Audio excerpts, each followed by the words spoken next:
ಸೋಮವಾರ ತಾಲೂಕಿನ ಎಲ್ಲ ATC ಸಂಘಟನೆ ಎಲ್ಲ ಅಂಗನವಾಡಿ ಕಾರ್ಯಕರ್ತರು ಮತ್ತು ಸಹಾಯಕಿಯರು ಅಂಗನವಾಡಿಗಳನ್ನ ಬಂದ್ ಮಾಡಿಕೊಂಡು ನಾವು ಈ ಒಂದು ಮುಷ್ಕರಕ್ಕೆ ಭಾಗವಹಿಸ್ತಾ ಇದ್ದೇವೆ. ಈ ದಿನ ನಾವು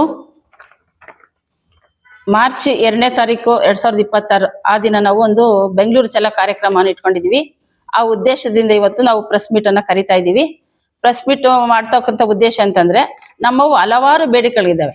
ಅದರಲ್ಲಿ ಮೊದಲನೇದಾಗಿ ನಮ್ಗೆ ಪ್ರಿಯಾಂಕಾ ಗಾಂಧಿ ಅವರು ಬೆಳಗಾವಿ ಚಲೋದಲ್ಲಿ ನಮಗೆ ಒಂದು ಚುನಾವಣೆಯ ಒಂದು ಪ್ರಣಾಳಿಕೆಯನ್ನ ಬಿಡುಗಡೆ ಮಾಡಿದಂತ ಸಂದರ್ಭದಲ್ಲಿ ಅಂಗನವಾಡಿ ಕಾರ್ಯಕರ್ತೆಯರಿಗೆ ಮತ್ತು ಸಹಾಯಕರಿಗೆ 15,000 ಕನಿಷ್ಠ ವೇತನ ನಾನು ಕೊಡಿಸ್ತೀನಿ ಅಂತ ಒಂದು ನಮಗೆ ಮಾತು ಕೊಟ್ಟಿದ್ರು.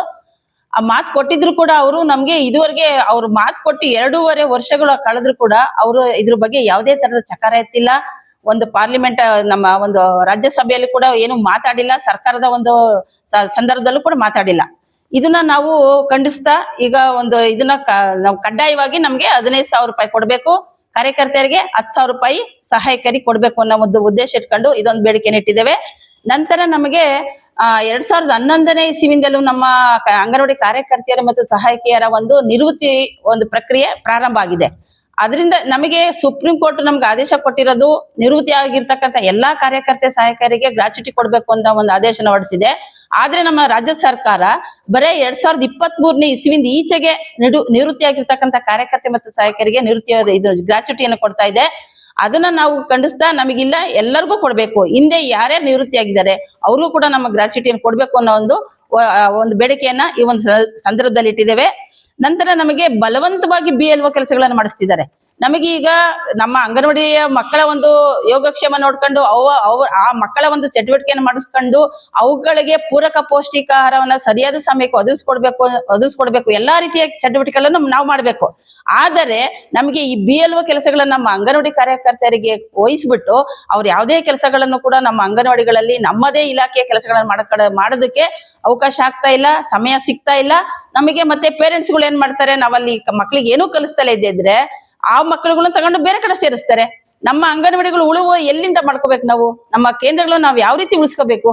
ಈ ಕೆಲಸದ ಒತ್ತಡ ನಮ್ಗೆ ಇದೊಂದೇ ಇಲಾಖೆ ಅಲ್ಲ, ಆರೋಗ್ಯ ಇಲಾಖೆ ಕೆಲಸನೂ ಹೇಳ್ತಾರೆ, ಮತ್ತೆ ಕಂದಾಯ ಇಲಾಖೆ ಕೆಲಸ ಹೇಳ್ತಾರೆ, ಮತ್ತೆ ಇದು ಚುನಾವಣಾ ಆಯೋಗದ ಕೆಲಸಗಳು ಹೇಳ್ತಾರೆ.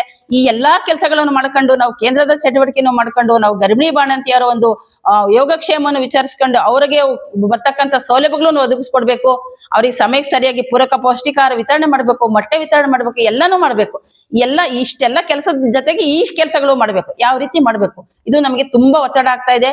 ಕೆಲವು ಕಾರ್ಯಕರ್ತೆಯರಿಗೆ ಈ ಕೆಲಸಗಳ ಒತ್ತಡ ಜಾಸ್ತಿಯಾಗಿ ಅವರಿಗೆ BP ಶುಗರ್ಗಳು ಕೂಡ ಬಂದ್ಬಿಟ್ಟಿದ್ದೇವೆ. ಹಲವಾರು ಕಾಯಿಲೆಗಳಿಗೆ ತುತ್ತಾಗ್ತಾ ಇದ್ದಾರೆ ನಮ್ಮ ಕಾರ್ಯಕರ್ತೆಯರು. ಆದ್ರೆ ಯಾವುದೇ ತರದ ಅದಕ್ಕೆ ಒಂದು ಸೊಲ್ಯೂಷನ್ ಏನೂ ಕೊಡ್ತಾ ಇಲ್ಲ.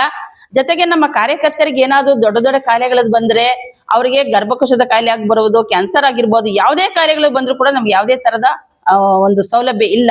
ಅವರಿಗೆ ಸಂಬಳ ಸಹಿತ ರಜಾ ಕೂಡ ಕೊಡ್ತಾ ಇಲ್ಲ.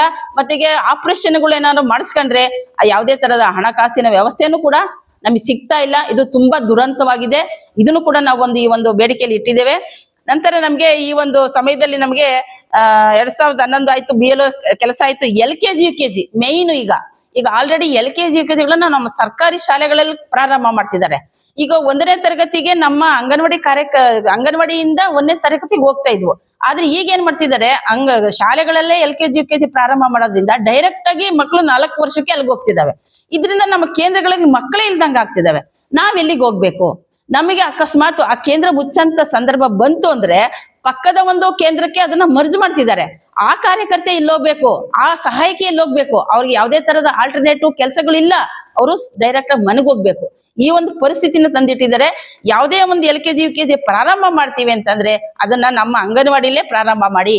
ನಾವು ಕೂಡ ಅದಕ್ಕೆ ಹೇಳ್ಕೊಡೋದಕ್ಕೆ ಅರ್ಹರಿದ್ದೇವೆ, ಎಲಿಜಿಬಲ್ ಇದ್ದೀವಿ.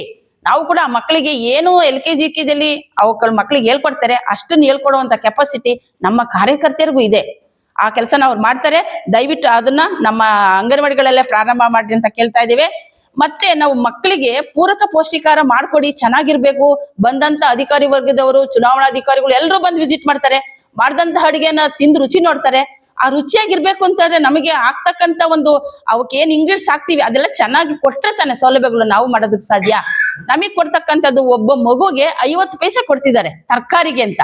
ಅದು ಇತ್ತೀಚೆಗೆ ಈಗಾಗಲೇ ಸುಮಾರು ವರ್ಷದಿಂದ ನಮ್ಗೆ ಹಣಗಳು ಹಾಕಿಲ್ಲ. ಆದ್ರೂ ಕೂಡ ನಾವು ಕೈಯಿಂದ ತಂದಾಕಿ ನಮ್ಮ ಮಕ್ಳುಗಳು, ಯಾಕಂದ್ರೆ ನಮ್ ಕೇಂದ್ರಕ್ಕೆ ಬರ್ಬೇಕು, ಅಟ್ಲೀಸ್ಟ್ ಊಟನಾದ್ರೂ ನಾವು ರುಚಿಯಾಗಿ ಕೊಟ್ರೆ ಆ ತಿನ್ನ ಆಸೆಗಾದ್ರೂ ಮಕ್ಳು ಬರ್ತವೆ. ಟೈಮಿಗೆ ಸರಿಯಾಗಿ ನಾವು ಒಂದು ಉಪಹಾರಗಳನ್ನ ಕರೆಕ್ಟ್ ಆಗಿ ಕೊಟ್ಟೆ ಅಂತ ಹೇಳ್ಬಿಟ್ಟು ನಾವು ಕೈಯಿಂದ ಹಾಕಿ ಕೊಡ್ತಾ ಇದೀವಿ. ಬರೀ 50 ಪೈಸೆ ಕೊಡ್ತಿದ್ದಾರೆ, ಅದು ಏನೇನಕ್ಕೂ ಸಾಕಾಗ್ತಾ ಇಲ್ಲ. ಅಂದ್ರೆ ಅದು ಒಂದು ಏನು ಬೆಲೆ ಏರಿಕೆಗೆ ತಕ್ಕಂತೆ ನಮ್ಮ ಒಂದು ಬೆಲೆ ತರಕಾರಿ ವೆಚ್ಚನ ಹೆಚ್ಚಿಸ್ಬೇಕು ಅಂತ ನಾವು ಈ ಸಂದರ್ಭದಲ್ಲಿ ಕೇಳ್ಕೊತಾ ಇದೀವಿ. ಮತ್ತೆ ನಮ್ಮ ಅಂಗನವಾಡಿ ಕಾರ್ಯಕರ್ತೆಯರಿಗೆ ಮತ್ತು ಸಹಾಯಕಿಯರಿಗೆ DA ಬರೇ 30 ರೂಪಾಯಿ. ಈ ಕಾಲದಲ್ಲಿ 30 ರೂಪಾಯಿಗೆ ಒಂದು ಇಡ್ಲಿನೂ ಬರಲ್ಲ. ಅಂತದ್ರಲ್ಲಿ ಬರೇ 30 ರೂಪಾಯಿ ಸುಮಾರು ವರ್ಷಗಳಿಂದ ಪ್ರಾಜೆಕ್ಟ್ ಪ್ರಾರಂಭ ಆದಾಗಿಂದಲೂ ಕೂಡ ಬರೇ 30 ರೂಪಾಯಿ ಕೊಡ್ತಿದ್ದಾರೆ. ಇದು ಏನ್ ಲೆಕ್ಕ ಇದು? ಬೇರೆ ಎಲ್ಲದಕ್ಕೂ ಎಲ್ಲಾ ಬೇರೆ ಬೇರೆ ಇಲಾಖೆಯಲ್ಲಿ ಎಲ್ಲಾ ದರಗಳನ್ನು ಹೆಚ್ಚಿಸ್ತಾರೆ, ಎಲ್ಲವರ ಒಂದು ಭತ್ಯೆಗಳನ್ನು ಹೆಚ್ಚಿಸ್ತಾರೆ. ಆದ್ರೆ ನಮಗೆ ಮಾತ್ರ ಮೊದಲಿಂದಲೂ ಬರೇ 30 ರೂಪಾಯಿ ಕೊಡ್ತಿದ್ದಾರೆ DA. ಅದನ್ನ ಬೆಲೆ ಏರಿಕೆಗೆ ಅನುಗುಣವಾಗಿ ಒಂದು DA ಕೂಡ ಹೆಚ್ಚಿಗೆ ಮಾಡ್ಬೇಕು ಅಂತ ನಾವು ಈ ಸಂದರ್ಭದಲ್ಲಿ ಕೇಳ್ಕೊತಾ ಇದ್ದೇವೆ. ಮತ್ತೆ ಅಂಗನವಾಡಿ ಶಸ್ತ್ರಚಿಕಿತ್ಸೆದು ಹೇಳಿದೆ, ಯಾವುದೇ ತರದ ಶಸ್ತ್ರಚಿಕಿತ್ಸೆಗೆ ಒಳಪಟ್ಟರು ಕೂಡ ಯಾವುದೇ ತರದ ನಮಗೆ ಹಣಕಾಸಿನ ಅನುಕೂಲನೂ ಇಲ್ಲ, ಮತ್ತೆ ನಮಗೆ ರಜೆಯ ಒಂದು ಅನುಕೂಲನೂ ಇಲ್ಲ. ಅವರು ರಜೆ ಇಲ್ದಂಗೆ ಅವ್ರು ರಜೆ ತಗೊಂಡು ಅವ್ರು ಸಂಬಳ ಇಲ್ದಲ್ಲ ಮನೆಗಿರ್ಬೇಕಾಗುತ್ತೆ. ಅಲ್ಲಿ ಕಾಯಿಲೆಗೆ ಒಳಪಟ್ಟು ಅವರು ಪಾಪ ನೋವು ಅನುಭವಿಸ್ತಿರ್ತಾರೆ. ಅವರಿಗೆ ಹಣಕಾಸಿನ ಸೌಲಭ್ಯ ಕೂಡ ನಮ್ಮ ಇಲಾಖೆ ಒದಗಿಸ್ಕೊಡ್ತಾ ಇಲ್ಲ. ಈ ತರ ಕೆಲಸಗಳನ್ನ ಮಾಡ್ತಿದ್ದಾರೆ. ಜೊತೆಗೆ ಮೊಟ್ಟೆ ದರ ಈಗ ನವೆಂಬರ್, ಡಿಸೆಂಬರ್, ಜನವರಿಲಿ ತುಂಬಾ ಏರಿಕೆ ಆಗುತ್ತೆ. ಮೊಟ್ಟೆ ದರ 8 ರೂಪಾಯಿ 8.5 ತನಕ ಹೋಗುತ್ತೆ. ನಮಗ್ ಕೊಡ್ತಕ್ಕಂಥದ್ದು ಸರ್ಕಾರ ಬರೀ 6 ರೂಪಾಯಿ. ಈ 6 ರೂಪಾಯಿ ಕೊಟ್ಟಾಗ ನಾವು ಆ ಸಂದರ್ಭದಲ್ಲಿ 4 ತಿಂಗಳು ನಾವು ಯಾವ ರೀತಿ ಅವ್ರಿಗೆ ಮೊಟ್ಟೆನ ತಂದು ಕೊಡ್ಬೇಕು? ಒಬ್ಬ ಗರ್ಭಿಣಿಗೆ ಪ್ರತಿ ತಿಂಗಳು 25 ಮೊಟ್ಟೆ ಕೊಡ್ಬೇಕು, ಆ ಬಾಣಂತಿಗೆ 25 ಮೊಟ್ಟೆ ಕೊಡ್ಬೇಕು. ಮತ್ತೆ ಕೇಂದ್ರದಲ್ಲಿ ಬರ್ತಕ್ಕಂಥ ಮಕ್ಳುಗಳಿಗೆ 6 ತಿಂಗಳಿಂದ 3 ರಿಂದ 6 ವರ್ಷದ ಮಕ್ಳುಗಳಿಗೆ ಪ್ರತಿ ವಾರಕ್ಕೆ 2 ದಿನ, ಮಂಗಳವಾರ ಮತ್ತು ಗುರುವಾರ ದಿನ ಮೊಟ್ಟೆ ವಿತರಣೆ ಮಾಡ್ಬೇಕು. ಈ ಎಲ್ಲವೂ ಕೂಡ ನಾವು ನಮ್ಮ ಕೈಯಿಂದ ಹಾಕಿ ಮಾಡಿದಾದ್ಮೇಲೆ ನಮಗೆ ಅವರು ಆಗ್ತಕ್ಕಂಥದ್ದು ಹಣಗಳನ್ನ ಆಗ್ತಕ್ಕಂಥದ್ದು. ಅದು ಮುಂಗಡವಾಗಿ ಯಾವುದೇ ತರದ ಹಣಗಳು ಆಗ್ತಾ ಇಲ್ಲ, ನಾವು ಖರ್ಚು ಮಾಡಿದ್ದಾದ್ಮೇಲೆ ಹಾಕ್ತಿದ್ದಾರೆ. ಇದು ನಮಗೆ ತುಂಬಾ ಕಷ್ಟಕರವಾದ ಜೀವನ ನಡೆಸೋದಕ್ಕೆ, ನಾವುಗಳು ಕಷ್ಟಕರವಾಗಿ ಜೀವನ ನಡೆಸ್ತಿರ್ತೀವಿ, ಅದ್ರ ಜೊತೆಗೆ ಇದು ಒಂದು ಹೊರೆ ನಮ್ಗೆ. ಈ ತರ ನಮ್ಗೆ ಇದು ತುಂಬಾ ಕಷ್ಟ ಆಗ್ತಾ ಇದೆ. ಮತ್ತೆ ಈ ಸಾದಿಲ್ವಾರ ಹಣವನ್ನ 2000 ರೂಪಾಯಿ ಅಂತ ವರ್ಷಕ್ಕೆ ಕೊಡ್ತಾರೆ. ಸಾದಿಲ್ವಾರ ಅಂತಂದ್ರೆ ನಾವು ಕೇಂದ್ರದಲ್ಲಿ ಈಗ ಪರ್ಕೆ ತಗೊಳ್ಳೋದಕ್ಕೆ, ಮತ್ತೆ ಇದು ಬೇಸಿಕ್ ನೀಡ್ಸ್ ಏನು ಪೆನಾಯಿಲ್ ಅಂತೆ, ಮಕ್ಳಿಗೆ ಕೈ ತೊಳೆಕ್ ಸೋಪ್ ಅಂತೆ, ಆ ತರದಾಗ ತಗೊಳ್ಳೋಕೆ ವರ್ಷಕ್ಕೆ 2000 ಹಾಕ್ತಾರೆ. ಅದ್ರಲ್ಲಿ ನಮಗೆ ಬೇರೆ ಬೇರೆ ವಸ್ತುಗಳನ್ನ ಖರೀದಿ ಮಾಡೋಕ್ಕೂ ಹೇಳ್ತಾರೆ.